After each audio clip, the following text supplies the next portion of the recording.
Ну а пока есть время обсудить еще одну тему. Лето – традиционная пора не только отпусков, но и ремонтов в российских квартирах.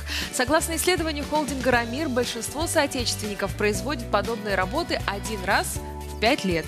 Чаще всего ремонт проводят не полностью, а частично. В порядок приводится 1 или 2 комнаты, а по мере накопления средств ремонт уже потом доделывается. Ну, если речь идет о несложных работах, будь то оклеивание обоев, укладка напольного покрытия или покраска потолка, то половина россиян не использует наемный труд.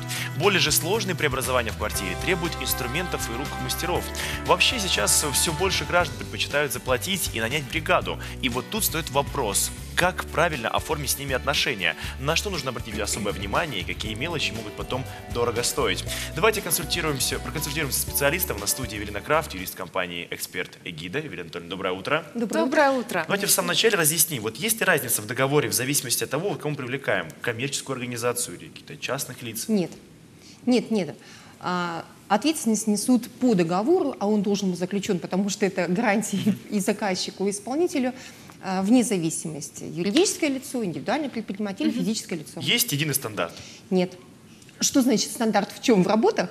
Стандарт составления договора, я думаю, Иван имеет в виду. Дело в том, что вот все-таки на что нужно обращать внимание, потому что мы примерно понимаем, наверное, чего мы хотим достичь в окончательном варианте. Но вот как к этому прийти потом, не получив каких-то дополнительных проблем и сложностей?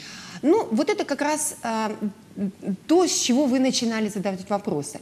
Здесь лучше и удобнее, и, в общем-то, это и гарантия и качества, и сроков, да, заключить договор. Чтобы договор считался заключенным, вообще необходимы какие-то требования к нему выполнить. В частности, существенным условием договоров, это подряд, является предмет договора. И вот тут, что вы говорите примерно, да, предмет договора входит описание работ, виды работы, стоимость, объемы. И другим существенным условием являются сроки, потому что в подряде очень важно как срок начала, так и срок окончания или длительность работ. И вот насколько вы предмет договора тщательно распишете, потому что тут же еще является описание результата, что вы хотите в результате, да, точно. Это, по сути, и ваша гарантия. Причем к договору подряда выгоднее, удобнее, вот в частности к ремонту бытовому, определить сроки по этапам. Потому что ремонт может проводиться в жилье, где вы живете. И, ну, помимо нельзя описать работы в смете, предположим, да, и установить их стоимость и расход материала до проведения демонтажа чего-то. Демонтировать только потом описать. Есть работы, которые выгоднее по этапам проводить и, кстати, оплачивать. Вы принимаете, оплачиваете этап, и вы уже можете контролировать исполнителя, насколько он вот этот этап выполнил в срок или не в срок, продлять с ним дальше, а может быть и договор прервется. То есть вот здесь подстраховка такая договор является. Ну, а стоит ли в этом договоре прописывать какие-то нюансы, если вдруг впоследствии мы работой будем недовольны? Да. То есть, например, все выполнили в срок, но так или иначе вот, оказалось... Конечно, вот как раз вот этап это чем удобнее. Но в любом случае в договоре нужно вот эти вот требования, да, какие, что вы хотите в результате описывать.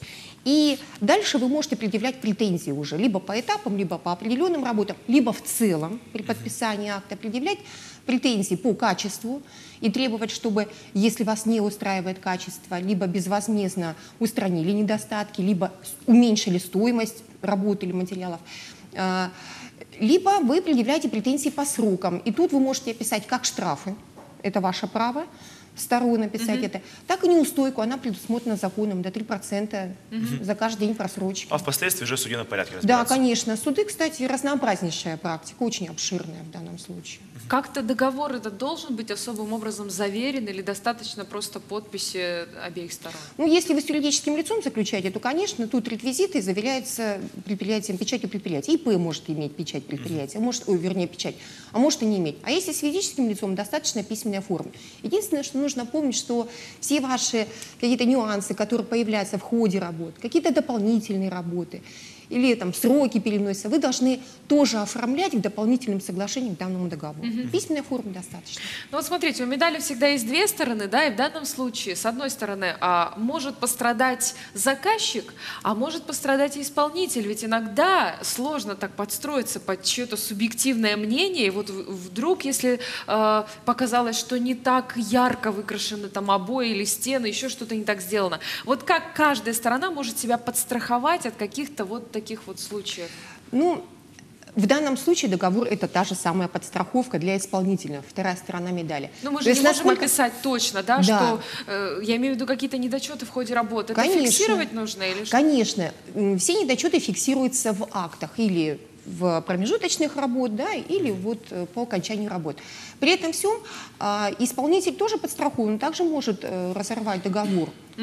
В данном случае у него есть гарантии закона предусмотрены. Единственное, что он неустойку никакую не может предъявить к своему заказчику. А что касается оплаты этой работы, может ли исполнитель требовать уже часть денег в самом начале? Если это записано в договоре, вы можете прописать условия о авансе, предположим. Если, например, или оплата материалов, если в договоре предусмотрено условие, что исполнитель будет своими материалами.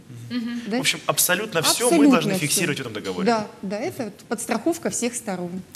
Спасибо вам большое. В общем, если вы как раз запланировали на это лето какой-то масштабный ремонт или не очень, пусть все у вас пройдет спокойно. И не затянется на 5 лет. Да. У нас в гостях была Эвелина Крафт, юрист компании «Эксперты Гида».